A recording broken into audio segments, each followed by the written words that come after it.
This is Robert Waterman with Frank Warren, immediately after his very successful promotion at the Copper Box for Queensberry Promotions. Frank, how did the show go? It was a good evening's boxing. Yeah, both, all our guys did well. Couple of results didn't go quite our way, but that's boxing, as they say for you. But all in all, it was a good evening's entertainment for the fans. Well, I suppose from you, the most important matter is the result of the Fury and Chisora contest to make sure that they're still on the road for the big one. Yeah, they both won their respective fights. Tyson came in quite heavy. He said he only had 5 weeks to prepare because it took us a bit of a while to get the deal done with him. But he got in there, got his job done. He was getting caught. He got clipped a couple of times, but showed what he's all about. Came back, fighting man, and stopped his opponent. And Derek had a hard, drawn out fight against Kevin Johnson. We all know Kevin Johnson's a tough guy, but I felt like he come to survive. And when guys come to survive, it makes it very difficult to fight him. Derek had some really good moments in the fight, especially when he put him down. He put Johnson down with a tremendous shot. But good 12 rounds under his belt, and hopefully we're getting now to the stage where we're going to be pretty soon announcing they're fighting each other. I suppose when you look at Kevin Johnson, if you were looking at Kevin Johnson and Joey Abel, who would you say was a high calibre opponent? Kevin Johnson. Clearly so. Clearly so, yeah. I mean, nothing against Abel, but he's a good puncher, and he is a good puncher. But I think Kevin Johnson's more ring savvy than him. Well, Kevin's been in against he's been against Klitschko, hasn't he, for example? Went the distance with him, and also went the distance with Tyson Fury a couple of years ago. So, moving on for the rest of the card, any highlights, any issues that you'd like to discuss? Yeah, I was pleased with Frank Buglioni. I think Buglioni's coming he's getting maturing. I was quite pleased with what I see with him, taking his time, not looking for the big shot, working off his jab. And it all came together for him on the night, and I thought it was another good performance by him. And, as he's getting more mature and he's getting more confident, he's going to be a much better fighter. I think it's fair to say that the pundits are split on Buglioni, and you often say, I think in the past, we can't always listen to the pundits, but some of them aren't sure about him. But you seem to be a bit bullish. I think, as I say, in his last couple of fights, I think he's shown a lot of maturity. And what in these early fights, he was looking to be crowd pleasing. He was looking to go out there and knock the guy out, and sometimes lets himself a little bit vulnerable in as much that we weren't a lot of head movement. He was coming in with his chin up in the air. But Mark Tibbs and him have worked on that, and I think they've really done well over the last 6 months on that aspect of his boxing. And it's like all these things, some guys learn quicker than others. Some guys take longer to settle down. But he's settling down there, and I think he's turning into a decent pro. Moving on to some of the other fights, I mean, young Stevie Collins Jr. had a bit of a wake-up call. Yeah, I actually missed the fight. We were stuck out the back, some problems out there. I missed it, but apparently he's got a bad shoulder injury. His dad, Steve, told me he's got a shoulder injury, so he's going to get that looked at, and hopefully get himself back on track in the next few months. And there was also a cut to another one of your fighters. Yeah, young Billy Morgan, he got a cut. So it was quite a competitive fight up to then. So, like I said, it's not the end of the world. We're bringing back again, and it's a good rematch. So we'll make that one again. Any other highlights from the show? Yeah, I mean, quite a few. I like young Georgie Keane. It was his third fight. I mean, you've got to look at the guys they're fighting, and their fights. Obviously, at this stage of his career, you'd expect him to win, but it's the way you win. And what I like was the variety of shots that he was throwing. He's lifting some nice shots up, some nice body shots, great variety in his work. A little bit of calming down a bit. When you think his first fight, we wanted to eat him and kill him, jumping in there. But this time, he's thinking more, and I'm sure he works a bit more on his defence. A couple of times he got caught going in, but Jimmy McDonald's doing a good job with him. And I'm quite sure at the end of the day, he's going to turn into a really good pro as well. And of course, the name we haven't mentioned so far, Bradley Skeet. Yeah, Bradley had a big disappointment in as much that Vivian Harris pulled out, and he was really fired up for that. And it is difficult when you're training for somebody, and the week of the show, the guy can't fight. He was found unfit to box by the boxing board, failed his medical. So it's safety first as far as that's concerned. So we brought another opponent in for him. It was a competent performance. He won every round. But he's got to step up now, and I want to see him stepping up. We will see some more excitement from him. I think when people take the fights a fight to him, you get more out of him. And basically, you had to go looking for the guy, and I found that, it was a bit of an anticlimax expecting the fight with, with the Vivian Harris fight. So anyway, he's got it under his belt, and it's another win for him. So we'll move him up next fight.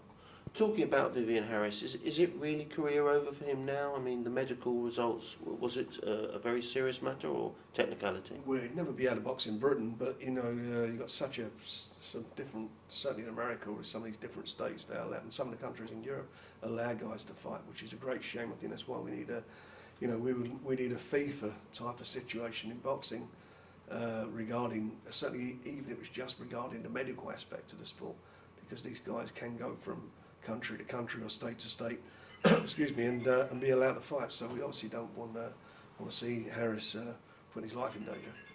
No, certainly, and I remember seeing in Germany sometimes fighters boxing in the most horrendous medical condition. That's right, and it is worrying. That's the one good thing about the British Boxing Board control. Most of the time they get it right. Well, many people in the sport say that's the one thing, as you've just said, that they do right, and they should do less of some of the other things. Well, they should be applauded for that part of the game. But that's what, for me, what a regulator's all about, ensuring the medical aspects of the sport is priority, and obviously appointing officials and so forth, and governing the sport correctly. When we spoke, I think last time, we spoke about Alex Morrison as well. And we also know from your website that George Galloway has got involved in this matter as well now. Is there anything more you can tell the viewers? Not really. I didn't want to get into this slanging thing in public. I'm just responding to Alex Morrison, and I've responded to him. Facts of the matter are, as I've said, as far as the emails are concerned, if anybody wants to come to my office to inspect them, any journalists, if Ricky Burns wants to come along with his solicitor, if he wants to bring an independent computer analyst along to inspect them, he's quite welcome to. They weren't sent to me personally, but they were sent to my office, and they came to light during the course of the litigation. So they are what they are. Moving on to boxing promotion, what's next for Queensberry Promotions? We've got a show at York Hall on Saturday. Tony Conquest is down there. He's challenging for the vacant Commonwealth title against Daniel Mann from Australia. So Tony's looking to he had that loss, so he's looking to get his career back on track. He's quite capable of doing that. We've got a good undercard. Mitchell Smith's on there, Gary Kokorian, and then we've got Evangelou brothers. Tom Baker, I think, is really settling down there. He's the new weight he's fighting at. Josh Lever, who I'm really excited about. He's only had 2 fights. I think he has a lot of qualities to go on to do some big things. And then we've got Edis Hussain, Mo Hussain's young son, and looking forward to seeing him again. And Comrade Cummings. And as a special addition, provided we get the contracts sorted out and signed today, Chris Eubank Jr. will be making his debut on the show. Oh, that's amazing. So you're close to that deal? Very close to getting it done. It isn't signed yet, but I'm quite sure we'll get it done. Hopefully by the time this goes out, it'll be signed and sealed. It's quite, I'm quite pleased about it in some ways, because fighters that I've been involved with over the years, and I'm thinking about the last few months. Steve Collins has put his son with us. Paul Hodgkinson's son signed with me, and obviously Chris is, his boy will be having some fights on our shows. So I'm pleased about that, because that says a lot about them, the fact that they've worked with us and they trust us to look after their boys. So it's quite flattering from my point of view. Going just back to York Hall a second, I mean, York Hall's almost like the ancestral home of professional boxing in Britain. Is it a venue you love or hate? Because people have mixed views about it. No, what I love about it is the intensity. If you get a good fight on there, it's a horrible phrase to use, but it is like a cockpit, and it is the sort of ancestral home of certainly of boxing in London. And there is, and if it is right, I mean, listen, it is what it is, York Hall. It's an old town hall. It's seen better days as far as decor and so forth is concerned. But for boxing, and I remember going there when I was a young kid many years ago, when they had gas lights and things like that. It was, it's always been a fantastic venue, and I've seen some fantastic fights over the years there. I remember seeing my cousin box there, Johnny Wall, many years ago, when you know, when he was fighting at light heavyweight. So it's got some fond and happy memories for me, and also getting seeing some youngsters on there who come through, some good young fighters.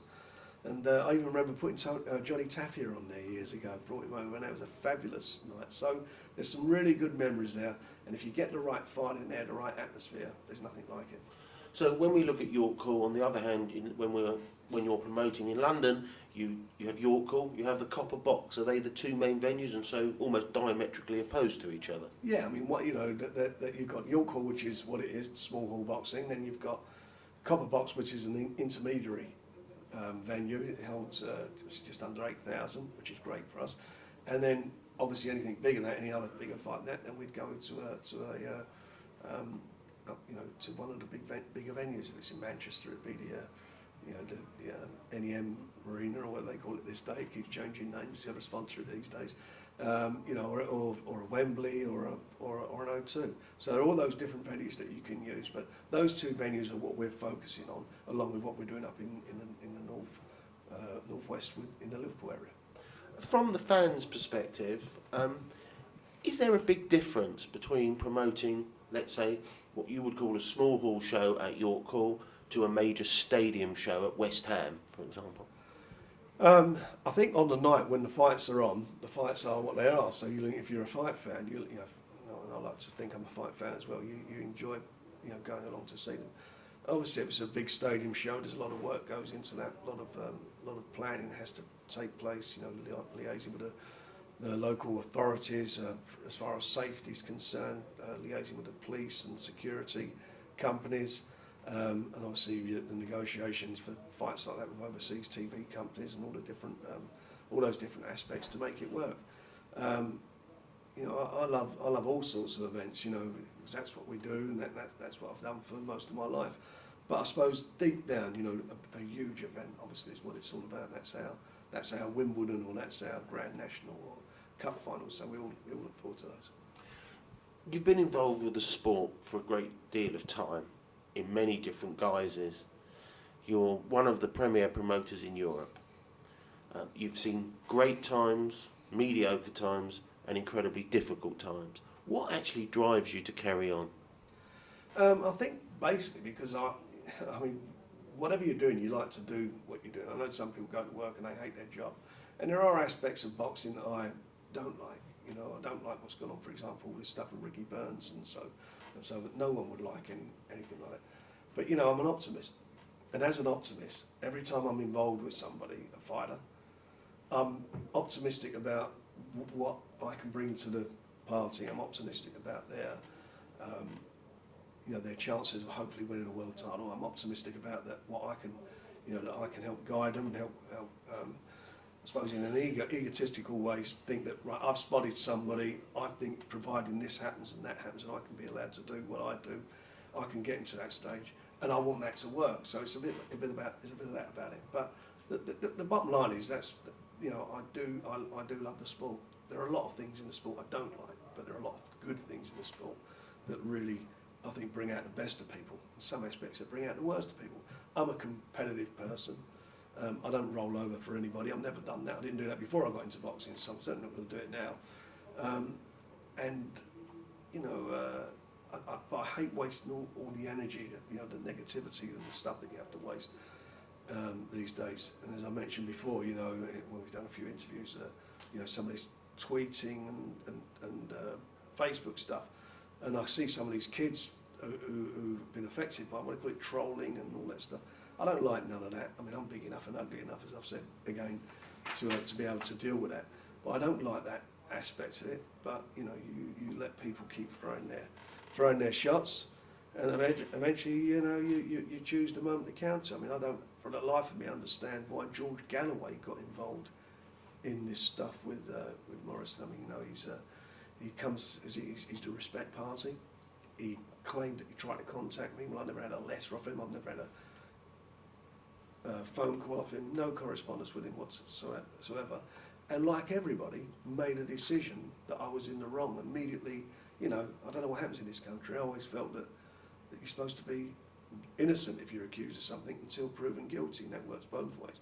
But everybody went off on one because that's what they want to believe. That's what how they their perception of some people, that maybe what their perception is, but that's how they want it to be. But the facts speak for themselves, and the facts speak for themselves that George Galloway made himself look a complete fool. Instead of, it's very, very dangerous, when you think a politician can make calls like that without checking out facts, and you worry about, if I was voting for him, I think, what have I voted for this guy for? Is he a nutcase or something? You check out things before you make statements. But he went ahead and did it, and cut a long story short, made himself look foolish, and in my opinion, and had to take down his tweets that he put up. But it is what it is, and you just bash it on and get on to the next one. So he has removed them all now? So I understand, he said that he wasn't, no one could intimidate him or bully him, and no one was trying to intimidate him. But then again, I wasn't going to be intimidated and bullied by him. Somebody saying they were going to ask questions in Parliament, and looking for parliamentary privilege to do so. That's all very well and good. It's okay for him to have parliamentary privilege and say these things, which means that if you're asking a question in Parliament or you're making a statement in Parliament, you cannot challenge that in a court of law. It's just something that MPs have the right to do. I don't think that's right, personally. I think why should an MP have more freedom of speech than I've got?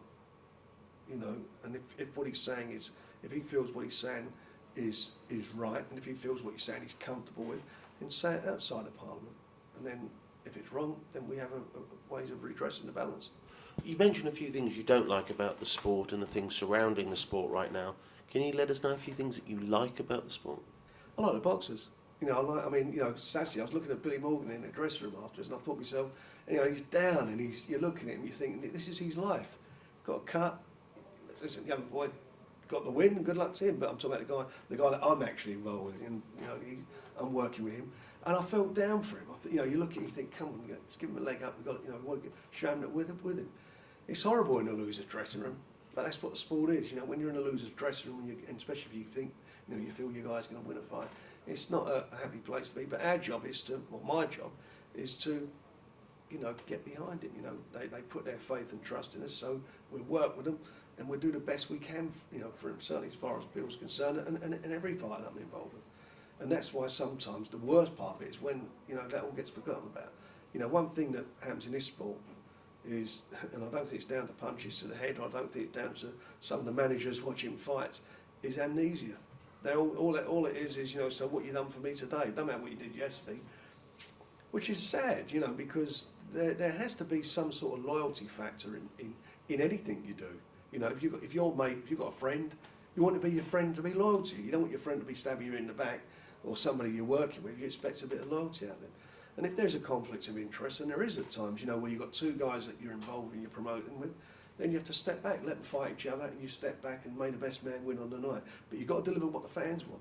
If you don't put those type of fights on when you're involved with two guys, then the fans say you're keeping them apart.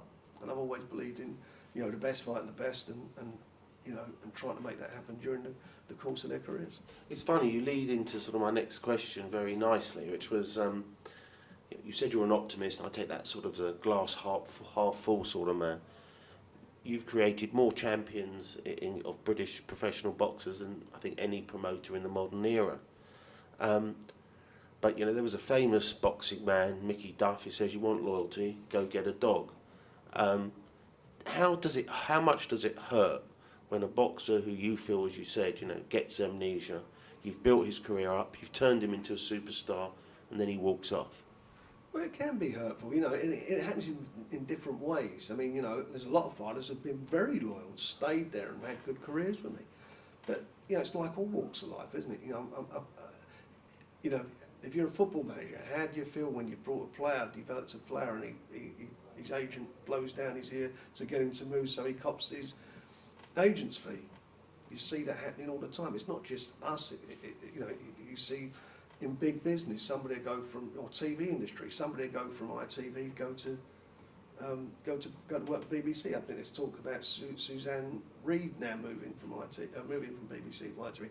That happens, and you understand that, and that's where we are. I always remember years ago, it was a funny, sort of maybe digressing a bit. I remember I was in Edinburgh, and I was talking at the TV, it's to do with TV and sport and rights, and I was asked a question by Michael Grade, who then was the head of Channel 4, and he said to me, And he sort of, you don't let your fighters fight on any other channel. And I thought it was a really naive thing for him to say. He's sort of like, sort of like he was accusing me of something. I said, well, I got a contract with, at the time, ITV, that's why I'm with them, of course not. I said, again, Channel 4, you got Friends. You don't let Friends go out on BBC or ITV. And, you know, if you're working for if you're a journalist for the Daily Mirror, you're not allowed to go and report for the Sun, unless you're a freelance. You know, if you're on the books, you are where you are, and that's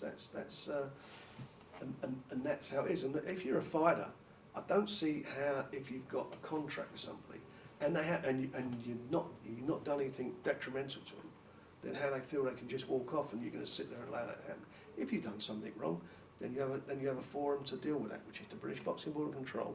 You exhaust it, because when you sign a contract, there's a clause in the contract, there's an arbitration clause in there. If the board arbitrate, if you don't agree with that arbitration process, that doesn't stop you from going to court afterwards. What they all think they can, or some of them think they can do now, is just go on their way, and you're going to sit back and allow that to happen. I don't see how anyone can think that would be the case. You know, they all refer, well, not all, a couple of cases that I've been involved with, they keep referring to this, the Warren and Mendy case, or Mickey Duff and Michael Watson case, or is it called Prager and Watson case? But those contracts were amended by the board. Everything was changed after that. The board spent a lot of money on the result, because of the result of those two cases, spent a lot of money on redoing their contracts. They amended the contract to deal with how they felt with the law. That contract's never been challenged, ever. The old ones were. And again, what people should realise, it wasn't me who lost the case. I mean, I lost the case as you know, because of what the judge said, but it wasn't about me doing something wrong. It was this contract at the time was unenforceable. But they're the only contracts that the board would allow us to use. I think one of you couldn't use my contracts, or the boxer and myself get our respective legal representatives to sit down and draft the contract that we both agree on. You're not allowed to do that. You have to use the Boxing Board of Control contract. As a result of that causes suits some people, cause confrontation. Yeah, so going on to the British Boxing Board of Control contracts, it's an interesting thing, because I don't think most fans or most followers of the sport realise that every professional boxer, whether he be a 4-round journeyman or a 4-round prospect, right up to a major world champion superstar, has the same boxer-manager contract. Correct, and that's the only form of contract that the board will accept. I've actually asked them, I remember another boxer I was involved with, we wanted to amend a contract which we were both happy to amend, but the board wouldn't accept it, so you have to accept their contract. Promotional contracts are different. You know, you have a promotional contract, that's a separate entity, and that you know, invariably is not lodged with the Boxing Board of Control, but the boxer management agreement is lodged with the board. In a way, it's a good idea, because in a way everyone's equal, but that then means, from my perspective at least, that it has to be followed and administered and regulated in the same aforementioned way. Yeah, absolutely right. You know, by the Boxing Board of Control. So, if there is a dispute, whether it be the manager who's bringing the complaint, or it be the boxer bringing the complaint, that they absolutely arbitrate as per the contracts and as it's dealt with in the contract on any disputes that are between the two parties, and then you know, and right, one's going to be right, one's going to be wrong. One may not accept the decision, one may. But at the end of the day, you have to go direct. You can't just say, "Sorry, I'm not fighting. That contract's not enforceable." It's a stupid position, and it is a ridiculous position to start from. It's total anarchy for the sport. And if that is, if the management contracts aren't valid, then, you know, I don't need to deal with managers anymore. Where is that going to leave all the guys? Where is it going to be? I can just go straight to the fighter. Stupid. We all know that's not going to be the case. And I don't believe there's a court in the land that would allow that to happen. It's just like saying to footballers, you cannot be stuck with a football club. You can go and play through your life. You know, Jack Wilshere can go and play for Spurs tomorrow. There's no redressing. How can that be right? Of course. Just before we finish, one last question, trying to finish off the interview on something, you know, a bit tangential, slightly digressive. If there's one thing you'd still like to achieve in this sport, or in life, or in the business world, what would that be? I think from a boxing point of view, we started off the interview on it. I think that's the medical aspects of it. I really do think there should be a central bank of medical information that all governing bodies should use. And the amount of money that's generated, certainly by the governing bodies and the various commissions around the world, they could fund that. They could fund it. They also let the promoter fund it. They make money. You know, we pay sanction fees for fights. That goes into things. And I think the most important aspect of the sport is the medical aspect as far as the boxer's concerned. And that I would really like to see something like that happen. From my point of view, other than that, my point of view, I just want to see BoxNation be a success. You know, it's been a bit of a baby of mine. I've helped, you know, along with a lot of other people who work very hard to make it happen. We want that to be a success story, because if it's a success story, then it shows that boxing is working and people want to watch it. One last question. You're a big soccer fan. Is there anything that boxing can learn from soccer, or vice versa? Yeah, I think the regulation of contracts. I think the governing body, you know, for example, the FA would not tolerate what goes on, what the Boxing Board of Control allowed to happen. Or for that matter, nor would the RFU, nor would the Lawn Tennis Association. None of those would allow what's going on and taking so long to make decisions, the procrastination before you can get, you know, if a player's sent off, or something goes wrong, or whatever it is, the hearing is within a week. You know, we sit here sometimes waiting for 4, 5, 6 months before something happens, and that can't be right. If I want to push you on this fact, because it's something that you've alluded to many times, why is there this level of procrastination? I think because the board are in a position now that they have to make decisions, and you know, if one fighter leaves, that you've got the Matchroom promoters and you've got Queensbury at the moment. So if I would say 90% of the boxers who leave each other and go from one to the other, and the Board of Control cannot. It seems like they're frightened to make a decision. You know, if you had a problem, I don't mean you personally, like, you know, if another promoter had a problem with what, they would hear that fairly quickly. It'd be up there. But these things, it's like they don't want to get involved. They don't want to get, you know, we don't want to be sued. We don't want to be, you know, we don't want to this. We don't want to upset somebody. We don't want to, you know, we've got to take legal advice. And their advice sometimes they take has not been right, in my opinion. You know, in my opinion, it hasn't been. And they need to move into the 21st century. They need to understand how the industry works. That's the most important thing. If you don't understand how the industry works, then how can you regulate that industry? And you need to do that. Frank, thanks very much.